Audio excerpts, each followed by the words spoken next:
Ainul Mardiyah, sosok bidadari yang diceritakan dalam Al-Quranul Karim. Bidadari ini sangat indah Allah ciptakan untuk hamba-hambanya yang saleh, senantiasa berbuat kebaikan untuk memasuki surganya. Seperti yang diceritakan bahwa bidadari-bidadari surga ini terlalu merindukan suaminya di dunia dan ingin melihat suaminya di dunia, namun tidak diberikan izin oleh malaikat penjaga surga. Suatu hari mereka meminta izin dari Allah untuk ke bumi, untuk melihat suami mereka dan telah diizinkan. Bidadari-bidadari ini dapat mengenal siapa suami mereka, karena di dada mereka telah tertulis nama suami yang mereka rindui. Apabila melihat ke bumi, mereka terlihatlah bidadari-bidadari akan istri bagi suami mereka di dunia ini dan tidak taat serta berbuat durhaka kepada suami. Lalu bidadari surga itu berkata, "Janganlah kau menyakitinya, semoga Allah memerangimu. Sesungguhnya dia hanyalah tamu di sisimu. Sebentar lagi dia akan datang kepada kami dan meninggalkanmu." Seperti yang dijelaskan dalam Al-Quran dan hadis, banyak sekali dijelaskan ataupun digambarkan tentang sosok bidadari yang bertempat di surga dan bersedia melayani para ahli jannah. Dalam Al-Quranul Karim surat Ali Imran ayat 15 dijelaskan, "Maukah supaya aku kabarkan kepada kamu akan yang lebih baik daripada semua itu? Yaitu bagi orang-orang yang bertakwa disediakan di sisi Tuhan mereka beberapa surga yang mengalir di bawahnya sungai-sungai. Mereka kekal di dalamnya. Disediakan juga pasangan-pasangan dari mereka istri-istri yang suci bersih serta keredaan Allah Subhanahu wa Ta'ala." Dalam Al-Quranul Karim surat Adukan ayat 54 Allah menjelaskan, "Demikianlah keadaannya dan kami jadikan teman kawan mereka bidadari-bidadari yang putih melepak, lagi luas cantik matanya, dan mereka dilayani bidadari-bidadari yang cantik parasnya." Surat Al-Waqiah ayat 22. "Sesungguhnya kami telah menciptakan istri-istri mereka dengan ciptaan istimewa, serta kami jadikan mereka senantiasa darah yang tidak pernah disentuh." Al-Quranul Karim surat Al-Waqiah ayat 35 sampai dengan 36. "Dan di sisi mereka pula ada bidadari-bidadari yang pandangannya tertumpu kepada mereka semata-mata, lagi yang sebaya umurnya." Di dalam surga-surga itu terdapat bidadari-bidadari yang pandangannya tertumpu kepada mereka semata-mata, yang tidak pernah disentuh sebelum mereka oleh manusia dan jin. Maka yang mana satu di antara nikmat-nikmat Tuhan kamu yang kamu dustakan? Bidadari-bidadari itu cantik berseri seperti permata delima dan marjan. Surat Ar-Rahman ayat 56 sampai dengan 58. "Sedangkan di sisi mereka ada pula bidadari-bidadari yang tidak menumpukan pandangannya, melainkan kepada mereka, lagi yang amat indah luas matanya." Surat As-Saffat ayat 48. Dalam kedua-dua surga itu juga terdapat bidadari-bidadari yang baik akhlaknya lagi cantik parasnya. Surat Ar-Rahman ayat 70. Iya, itu bidadari-bidadari yang hanya tinggal tetap di tempat tinggal masing-masing. Maka yang mana satu di antara nikmat-nikmat Tuhanmu yang kamu dustakan? Bidadari-bidadari itu tidak pernah disentuh sebelumnya oleh mereka, baik manusia maupun jin. Surat Ar-Rahman ayat 72 dan 74. Sebagaimana Rasulullah SAW bersabda, "Jika salah seorang bidadari menampakkan wajahnya, niscaya akan menerangi antara langit dan bumi." Dari Abu Hurairah radhiyallahu an, Rasulullah SAW bersabda, "Allah Azza wa Jalla berfirman, Aku siapkan bagi hamba-hambaku yang soleh sesuatu yang tidak pernah dilihat oleh mata, tidak pernah didengar oleh telinga, dan tidak pernah terlintas oleh pikiran mereka." Hadis riwayat Bukhari dan Muslim. Malik radhiyallahu an, Rasulullah SAW bersabda, "Jibril mengatakan kepadaku bahwa ketika orang mukmin masuk surga akan disambut oleh bidadari-bidadari dengan pelukan hangat dan erat. Dengan jari dan telapak tangan manakah akan dibandingkan kelembutan dan keindahannya? Kalau lambainya saja akan memadamkan sinar matahari dan bulan." Hadis riwayat Tabrani. Rasulullah SAW bersabda, "Sekiranya salah seorang bidadari surga datang ke dunia, pasti ia akan menyinari langit dan bumi dan memenuhi antara langit dan bumi dengan aroma yang harum semerbak. Sungguh penutup kepala salah seorang wanita surga itu lebih baik daripada dunia dan seisinya."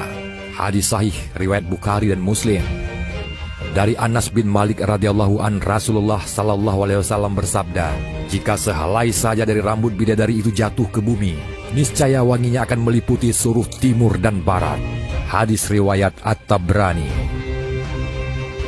Ibnul Qayyim memberikan penjelasannya mengenai hal ini. Mengenai rambut bidadari ada dua sifat kontradiktif yang membuat kecantikannya semakin nyata dan memikat. Pekatnya hitam rambut terpadu dengan putihnya wajah dan mata yang bersinar cemerlang. Sungguh kontras sekali. Namun disitulah letak kecantikannya. Rasulullah SAW bersabda, Rombongan yang pertama masuk surga adalah dengan wajah bercahaya bak rembulan di malam purnama. Rombongan berikutnya adalah dengan wajah yang bercahaya seperti bintang-bintang berkilau di langit. Masing-masing di antara mereka mempunyai 2 istri, di mana sumsum tulang betisnya kelihatan dari balik dagingnya. Di dalam surga nantinya tidak ada orang yang bujang. Hadis sahih riwayat Bukhari dan Muslim. Rasulullah Sallallahu Alaihi Wasallam bersabda, penghuni surga boleh bercermin melihat wajahnya di pipi bidadari yang mulus itu. Dari Anas bin Malik, Rasulullah Sallallahu Alaihi Wasallam bersabda, seandainya bidadari meludah pada 7 lautan, niscaya air laut itu akan tawar karena keindahan dan kemanisan mulutnya, karena bidadari itu terbuat dari za'faran. Dalam sebuah riwayat oleh Hafiz Abu Bakar Al-Ajri dari Imran bin Hasim dan Abu Hurairah, Rasulullah Sallallahu Alaihi Wasallam bersabda, mahligai-mahligai di surga itu tercipta dari lu'lu, dan pada tiap-tiap mahligai itu ada 70 kampung dari yakut, yang mereka pada tiap-tiap kampung ada 70 rumah daripada zamrud yang hijau, dan tiap-tiap rumah ada 70 tempat tidur, dan tiap-tiap tempat tidur ada 7 orang perempuan dari bidadari. Rasulullah Sallallahu Alaihi Wasallam bersabda, sungguh tutup kepala salah seorang wanita surga itu lebih baik daripada dunia dan seisinya. Dari Anas radhiyallahu an, Rasulullah Sallallahu Alaihi Wasallam bersabda, seorang mukmin di surga diberikan kekuatan untuk menjima istrinya sekian dan sekian. Sahabat bertanya, wahai Rasulullah, apakah ia begitu kuat? Baginda Sallallahu Alaihi Wasallam bersabda, ia akan diberi kekuatan 100 orang laki-laki. Hadis riwayat Tirmizi. Dari Ummu Salamah radhiyallahu an, ia berkata, saya bertanya, wahai Rasulullah, manakah yang lebih utama, wanita dunia ataukah bidadari yang bermata jeli? Kemudian Baginda Sallallahu Alaihi Wasallam menjawab, wanita-wanita dunia lebih utama daripada bidadari-bidadari yang bermata jeli. Seperti apa kelebihan yang mereka nampakkan daripada apa yang tidak nampak? Karena apa wanita dunia lebih utama daripada mereka? Kemudian Baginda Rasulullah Sallallahu Alaihi Wasallam menjawab, karena sholat mereka, puasa dan ibadah mereka kepada Allah Subhanahu wa Ta'ala. Allah meletakkan cahaya di wajah mereka. Tubuh mereka adalah kain sutra, kulitnya putih bersih, pakaiannya berwarna hijau, perhiasannya kekuning-kuningan, sanggulnya mutiara dan sisirnya terbuat dari emas. Mereka berkata lagi, kami hidup abadi dan tidak mati, kami lemah lembut dan tidak jahat sama sekali, kami selalu mendampingi dan tidak beranjak sama sekali, kami ridha dan tidak pernah bersugut-sugut sama sekali.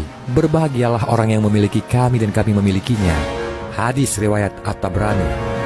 Menurut riwayat Ibnu Abbas radhiyallahu an, Rasulullah Sallallahu Alaihi Wasallam bersabda, sesungguhnya di dalam surga itu terdapat bidadari-bidadari. Dikatakan kepadanya, namanya Aina. Ia diciptakan dari 4 unsur, yaitu misik, kafur, anbar dan za'faran.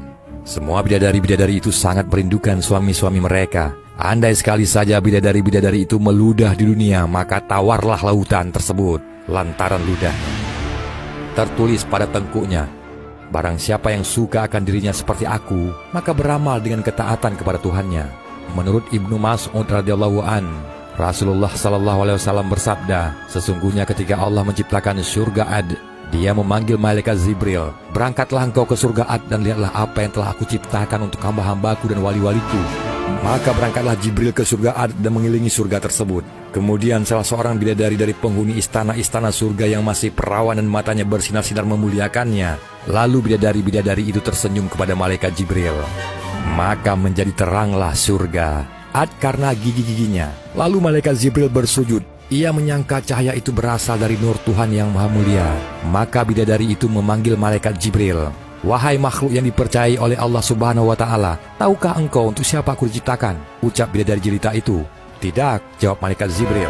Sesungguhnya aku ini diciptakan oleh Allah Subhanahu wa Ta'ala untuk orang yang memilih ridha Allah Subhanahu wa Ta'ala daripada menurut hawa nafsunya mereka. Ungkap bidadari itu. Di dalam kitab Daqaiqul Akbar fi Zikril Jannati wan Nar, karya Imam Abdirrahim bin Ahmad Al-Qadi disebutkan, Rasulullah Sallallahu Alaihi Wasallam bersabda, Allah Subhanahu Wa Taala menciptakan wajah bidadari daripada 4 warna, yaitu putih, hijau, kuning, dan merah. Allah menciptakan tubuhnya dari minyak za'faran, misik, ambar, dan kafur. Rambutnya dari sutra yang halus, mulai dari jari-jari kakinya sampai ke lututnya dari za'faran dan wewangian, dari lutut sampai payudara dari misik, dari payudara sampai lehernya dari ambar, dan dari leher sampai kepalanya terbuat dari kafur. Seandainya bidadari itu meludah sekali saja ke dunia, maka jadilah semua air di dunia ini menjadi kasturi. Di dadanya tertulis nama suaminya dan nama Allah Subhanahu wa Ta'ala. Pada setiap tangan dari kedua tangannya terdapat 10 gelang dari emas, sedangkan pada jari-jarinya terdapat 10 cincin, dan pada kedua kakinya terdapat 10 bingal atau gelang kaki dari jauhar dan permata.